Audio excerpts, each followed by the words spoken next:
4 वर्ण बनाए गए। देखो हम कितने चालाकी से वर्ण को जातियों में बदल दिए। पॉलिटिशियंस ने कितना चालाकी से उसको पॉलिटिक्स को वोट बैंक में कन्वर्ट कर दिया। कृष्ण ने अगर कभी होगा आसमान में कृष्ण, तो शायद वो आत्महत्या करके मर जाए। उसने ऐसा कभी नहीं सोचा था कि हमारे आने वाले समय में हम भारत को ऐसे टुकड़ों में बांट डालेंगे। कृष्ण ने कहा था कि मैं जातियां नहीं बना रहा हूं, मैं माइंड का कर्म बना रहा हूं, मैं कर्म की जातियां बना रहा हूं। वर्ण व्यवस्था क्रिएट किया और उन्होंने कहा 4 वर्ण बना रहा हूं, 4 वर्ण कहीं ऊपर नीचे नहीं है। प्लीज अंडरस्टैंड नवोदय के बच्चे हो, चारों वर्ण एक जैसे हैं। वो 4 वर्ण में पहला वर्ण है शूद्र। तो देखो लोगों ने क्या कहा, शूद्र को वोट बैंक बना लिया। शूद्र का मतलब होता है जिसको कुछ नहीं आता। तो मैं लिख के बता रहा हूं, मैं पूरे अपने दायित्व और रिस्पॉन्सिबिलिटी से बोल रहा हूं, जो भी बच्चा पैदा होता है उसको कुछ नहीं आता, वो सारे बच्चे शूद्र हैं। शूद्र का मतलब मुझे ज्ञान नहीं है, मुझे क्या करना चाहिए। टॉयलेट करके बच्चा देखो वहीं पे खेलता रहता है, उसको कपड़े पहनने नहीं आता, उसको ब्रश करने नहीं आता, उसको बाल झाड़ने नहीं, उसको कोई मतलब नहीं। शूद्र का मतलब होता है ignorant. I don't know that I don't know. मुझे नहीं मालूम कि मुझे नहीं मालूम। राइट? वो कैसी?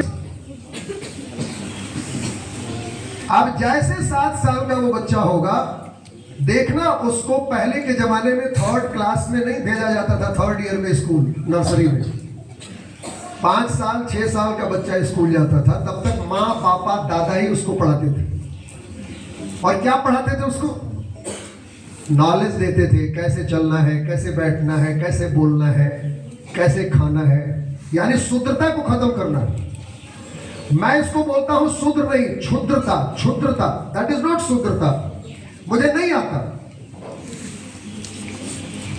अब आप 0 से 7 इयर्स के बाद दूसरी अवस्था आएगी, 0 से 7, 7 से 14। इसमें आप स्कूल में हो और स्कूल में आपको टीचर पढ़ा रहे कि क्या करना चाहिए, क्या नहीं करना चाहिए।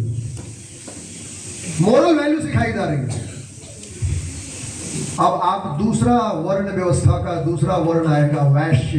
वैश्य प्रॉफिट और लॉस को गिनता है, बिजनेसमैन है। अब तुम बिजनेसमैन बन गए, मेरे लिए अच्छा क्या है, मेरे लिए बुरा क्या है, दैट इज कॉल्ड शूद्रता को छोड़ के मैं अब बिजनेसमैन बन गया। देखना 7 से 14 साल का बच्चा क्या बोलता है, ये मेरे पापा का है। लेकिन 7 साल के पहले का बच्चा कुछ नहीं बोलता है, ये मेरी मम्मी का है। यानी अपना कौन है, पराया कौन है, उसका ज्ञान 7 से 14 साल में होता है। राइट? बोलो ना। इसको कहते हैं वैश्य हमारे हिंदू संस्कृति में। यानी अब ये लड़का चालाकी और अपना नॉलेज बढ़ा रहा है। चालाक वर्ड बहुत खराब वर्ड नहीं है, वाइज उसके बदले में आता है। I am now becoming wiser. मुझे अब समझ में आ रहा है कि लड़का कौन है, लड़की कौन है। 0 से 7 इयर्स के बच्चे को जाके पूछो कौन लड़का कौन लड़की, मुझे नहीं मालूम।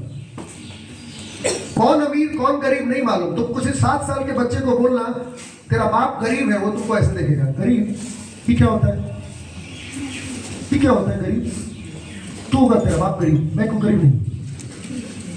लेकिन देखना वही बच्चा जब 7 से 14 साल का आता है तब उसको गरीबी और अमीरी समझ में आने लगती है।